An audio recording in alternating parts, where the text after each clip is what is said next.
my goodness. Now, I walked into the man cave today, Len, with nothing to talk about. And not because there isn't a ton of stuff going on in the world, but because there's that much going on that it's difficult to kind of focus in on anything in particular. Everything kind of seems like dire and of importance at this point in the game. But you brought up the fact that obviously we're seeing COVID back in the headlines more than we have in recent months. I find it interesting that people are starting to hear about it again. And it's like you would think if it was important news that they would figure out a way to inform everybody. But it seems like they're only informing that are maybe 2 or 3 or 4 jabs in. I don't know, because I didn't hear about it. I didn't hear about it the traditional way. I heard about it because I noticed some people with a mask, and I did some research to find out that, hey, this is a thing again. Meanwhile, me and my family have had it 4 times, and none of us are vaccinated. And we're here, and I can smell and hear and everything else that's supposed to be. And I have been vaccinated, and I'm here, and I'm healthy, and I haven't had it either. So, I mean, It's just an interesting timing. But I feel like part of that is because they know people have burnout. You know what I mean? So the folks that are still being very vigilant and diligent and are concerned and are maybe more at risk. I mean, there are some people that never stopped wearing masks. And as far as that goes, I have exactly. To each his own. 1,000%. And I've even said it to my mom. Like, if I was flying on an international flight, I'd probably throw a couple masks in my bag just because. I mean, if you think about it, the Asian culture has been wearing masks for decades at this point. And I know part of that has to do with air quality in some of the cities. They deal with very, very intense levels of smog. And then others do it out of a straight up courtesy to others. If they're not feeling well, it's one of those things that they throw on as a courtesy to the people around them. It's cultural. If you discuss it with them, I know that it's been brought up on numerous occasions, and folks are like, yo, I used to think it was so weird. And then when I did a little research or I asked questions, they were like, no, it's just a courtesy thing. Like, throw on a mask. That way you're not coughing in people's faces or whatever. Whatever floats your boat at this point. As far as the vaccines go, I think that, again, if you're a person that is at risk and this is, you got all of the boosters, I don't think that there's anything anybody can say that will deter them from getting additional vaccinations, much like there have always been people that have gotten the flu shot every single year. And when the pneumonia shot came out, they got the pneumonia shot every single year. Yeah, the only difference with the COVID vaccine is the government's still paying for it. Okay. Do we have a problem with that? I guess not, because you're paying for it. Yeah. You're paying for it. Yeah, I mean, if it's something that's going to be a choice at this point, I mean, they don't pay for flu vaccines, and the flu comes out every year, severe strains. They don't pay for that. They don't pay for a lot of things. So it's got a lot of people wondering, because the pharmaceutical companies have already made multi billions of dollars off of this. And where's the money still coming from? And why are we still paying for it? We're not the only country in the world paying for vaccines. I don't give we about don't the rest have, of the countries. Well, what I'm saying to you is, though, that's something that we fight for regardless. Like, you have plenty of Americans out here that are like, yes, you should be paying for that vaccine and other vaccines and the flu vaccine. So there's a segment of the American population that's going to be angered and outraged by the fact that the government is paying for medication. And then there's going to be another part of the American population that's like, finally, now can we do this with insulin, and can we do this with cancer treatment? If it was something that was across the board, that's a different story. You know what I mean? It's not, though. It's just this in particular vaccine, and they're paying for a lot of doses that might never get used. So it's not like, oh, that person got a vaccine, a booster, we're going to charge the government for it. No, it's paying for this stuff in advance that might never get used. One thing that I did notice, though, while Lenny is saying how, he didn't hear about this in conventional ways, something that is popping up in more conventional ways that I'm loving is the conversation about food in this country in particular. We discussed it on this podcast a couple episodes back. I discussed a book that I absolutely love, which is In Defense of Food.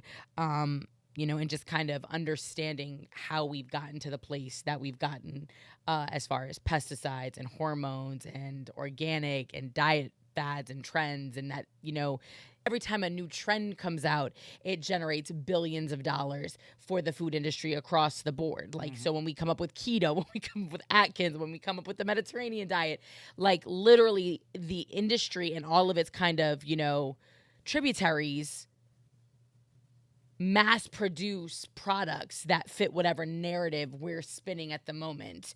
That as far as TikTok, Facebook, Instagram, I've seen a lot of videos coming out recently just discussing, that are allowed to be used in this country that are banned almost everywhere else on the planet.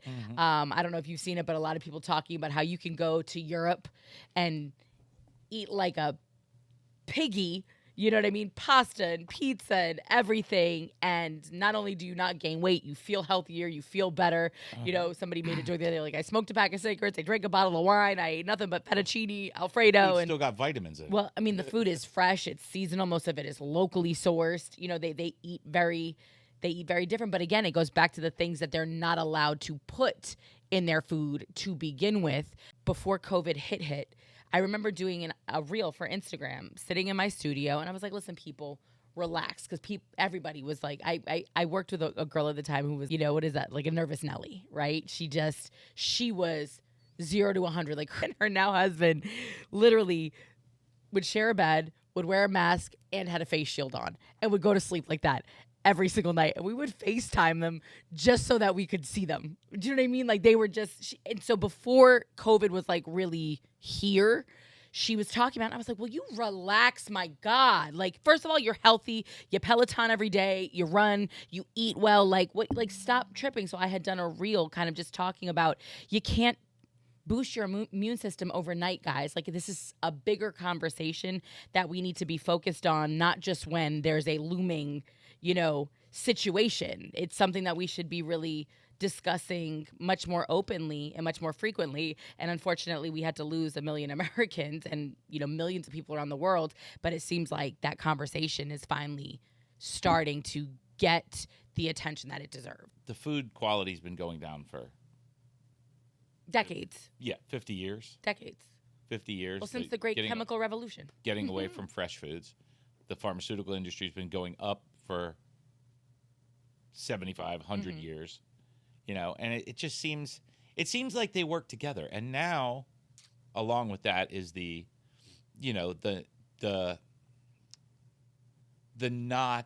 non-Barbie physique for women and men. Listen, it feeds into it because if you want to be healthy, it's not only your food, it's your body, it's everything about you. And we've talked before about Europeans, how they're predominantly thin. I mean, my grandmother was from Italy and she ate fresh food every day, and she was a little chubby little Italian lady, which is fine. She lived to be in her 90s because she ate real food every day. Well, yeah, and drink a pint of whiskey and smoke a pack of cigarettes, but they were growing their vegetables in their backyard. Their milk was coming from the dairy farm down the street, hormones,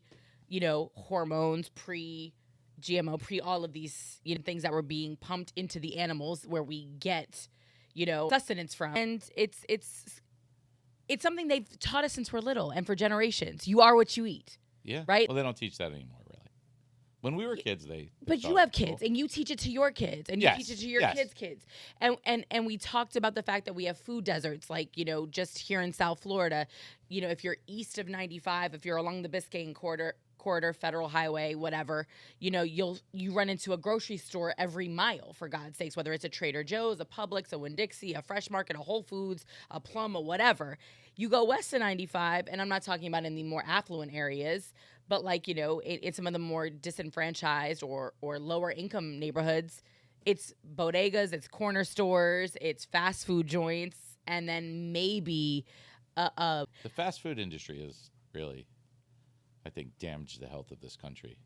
But again, I don't disagree. That's another thing that I've seen making the rounds, and I've known this for a while. The thing about the McDonald's French fries and why they're all perfect and they never have a bruise on them, and it's because the potatoes that McDonald's buys are literally flawless. Well, if you know anything about vegetables that come out of the ground, they're not flawless. Yeah. But it's the chemical that they spray on these potatoes, the farmers that literally sell to McDonald's, and it's so poisonous that they won't go outside for like 24 or 48 hours after spraying the potatoes that McDonald's then buys and we then consume.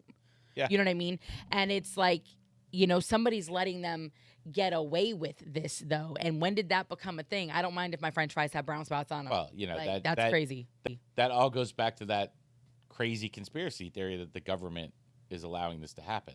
Well, and I mean, they're clearly allowing it to happen because the EPA, the FDA, these are the organizations that regulate all of these things. And again, when you're talking about the FDA, we discussed this. I think we have, what did I say? Was it 19 chemicals that are banned or substances that are banned? And it's over 1,400 in the EU. I gave us way more credit thinking it was like 60 or 70. I think it's 9 that are banned here. I think that it's increased though, because there's other things like they're coming after red dye 40, whatever it is now. Like you've seen like certain candies that are very, very Skittles? Yeah. I mean, but anything that has that, and a red M&M, I think in the red coating, if you have a red candy for the most part, unless it's literally all natural, vegan, organic, blah, blah, blah, it's made with this stuff. Not covered with a strawberry. I also just hosted an event, and this kind of goes back to when you were talking about, you know, the vaccines, because that was one of my biggest, you know, concerns following COVID. Whether you wanted to get vaccinated or not was 100% your prerogative. But then blaming sicknesses that happened after the vaccine, like you started to see younger men testing positive or presenting with colon cancer and things like that. And it's like, that's not necessarily the correlation that needs to be made. The correlation goes far beyond the vaccine that they had 6 months ago or 8 months ago or a year ago. These are things that have been in place Yeah, I mean, for decades. Like you've been eating